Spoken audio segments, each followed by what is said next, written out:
Čaute kamoši. V dnešnom videu si ukážeme 3D vytlačené granáty, otestujeme si ich a zistíme, ktorý je lepší. Každý z týchto granátov používa tieto malé kapsle, ktoré si určite každý pamätáte z detstva. Používali ste ich v tých malých revolveríkoch. A výhoda tohto je, že jedna táto kapsla stojí 24 centov, čiže jedno hodenie vás vyjde na 24 centov, nerátam samozrejme poštovné. Ako prvý si predstavíme tento granát z českej firmy Strikeforge.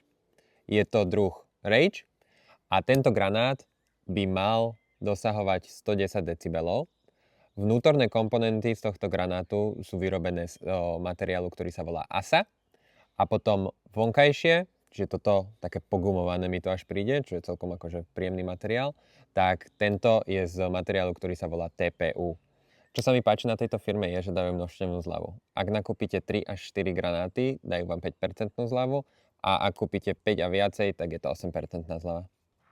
Teraz si ukážeme granát zblízka, ako funguje a ako sa nabíja. Čiže zo spodu je tu taký štuplík, to sa dá odšrobovať. A ako vidíte, takto sa tu dávajú tie kapsle. Ja ju teraz dám von, lebo táto je už použitá. Zoberiem druhú novú. A ona sa tam takto pekne nasadí. Malo by tam ísť tak pevno, aby sa nehybala. Vrátim ju tam z vrchu.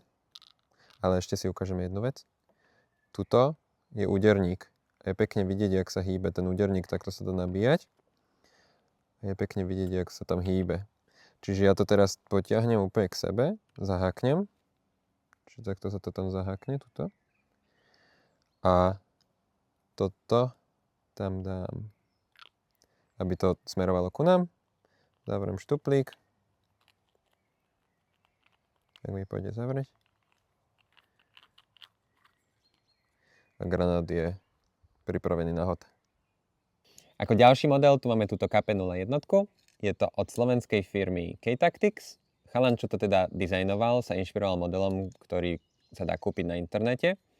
A taktiež použil silnejší materiál na výrobu. Je to nylon s prímesou karbónu. Ako prvý rozdiel hneď vidíme, že tu je poistka, takáto tradičná z granátov. A keď sa chceme dostať dovnútra tela, tak musíme odšrobovať granát. Tuto je zásobník na kapsle. Tie sa tam dajú priložiť, trošku zatlačím. A keď ho chceme nabiť, tak ho musíme takto stlačiť a potlačiť do pravej strany. Skôr teda potočiť. A toto iba zašrobujem naspäť. Vrátim poistku a granát je pripravený k hodeniu.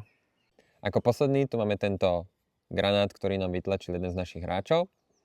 On si teda stiahol model, ktorý sa dá kúpiť na internete, stojí pár euro, ale nevýhoda toho, keď si stiahnete teda takýto model je, že si ho musíte postaviť teda celý sami, čiže musíte si zohnať pružinku, šrobiky a celé si to postaviť.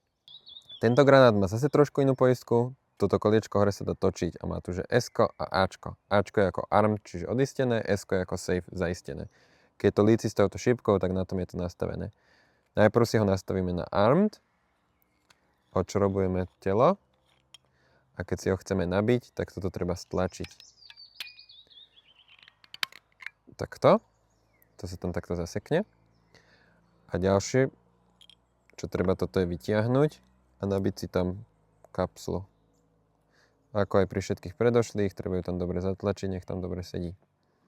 A čo sme si všimli, je, že keď to chcem nabiť, tak to hádžem presne naopak, ako by som to chcel hodiť. Lebo to, tam je napísané top, ako si môžete všimnúť, neviem, či to je teda vidieť na videu, tak to musí fejsovať, teda lícovať k nám. Keď to zašrobujem, tak si toto viem nastaviť na safe, aby mi nevybuchol a môžeme potom vyskúšať granát. Teraz si ich skúsime všetky hodiť a porovnáme si ich. OK. Ten bol s menším delayom.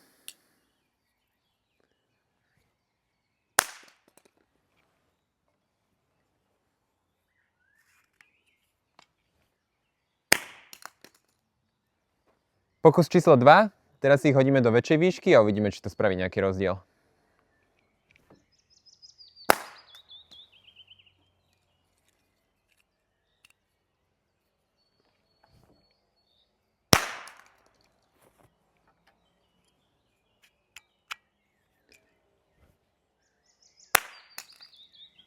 Dobre, nejaké moje pocity a dojmy z týchto granátov. Ohľadne hlučnosti. Každý a jeden znie úplne inak pri každom a jednom hodení. Čiže sú dostatočne hlučné na to, aby si ich ľudia všimli.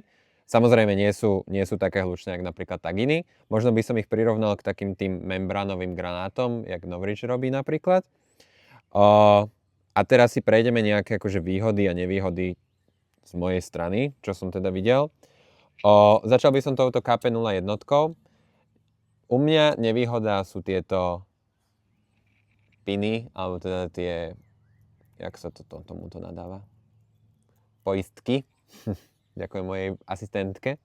Čiže tieto poistky ja osobne vždy stratím. Čiže kebyže to mám v granáte, tak to stratím pri pár hodeniach a potom to musím hľadať niekde na ihrisku. Čiže toto je za mňa určite nevýhoda. Ale chalan, s ktorým som sa rozprával, ohľadne ktorý tento granát dizajnoval, je, že on ich používa bez tej poistky. Čiže on ich používa iba takto. Povedal mi, že pri celom jeho testovaní jediný jedenkrát mu vybuchol tak, že nabúral do steny s ním, čiže mal ho vo veste, nabúral s ním do steny a vtedy vybuchol. Ale inak pri klasickom behaní, lození po zemi alebo čokoľvek iné, tak mu nevybuchol.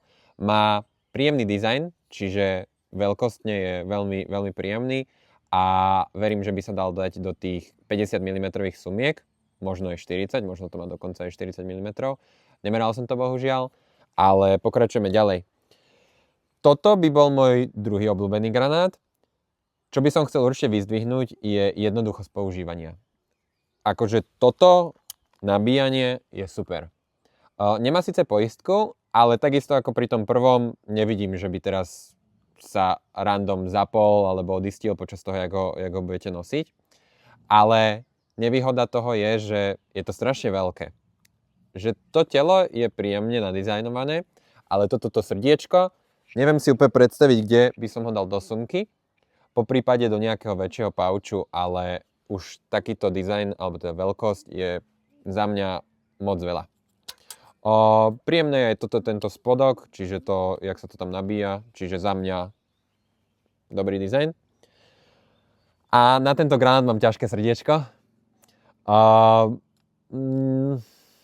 Neviem, táto poistka, jak ju točím, zároveň odtáčam celé telo, spolu s týmto štuplíkom, ktorý je dole, ktorý musím hádzať presne naopak, aby som ho teda trafil dole. To síce už asi nejako funguje, ale popri tom, jak ho šrobujem naspäť, tak sa to niekedy vyklepe odtiaľ, dá sa to tak nabok. Nazval by som to, že nie je to úplne user-friendly design. Čiže toto za mňa na poslednom mieste.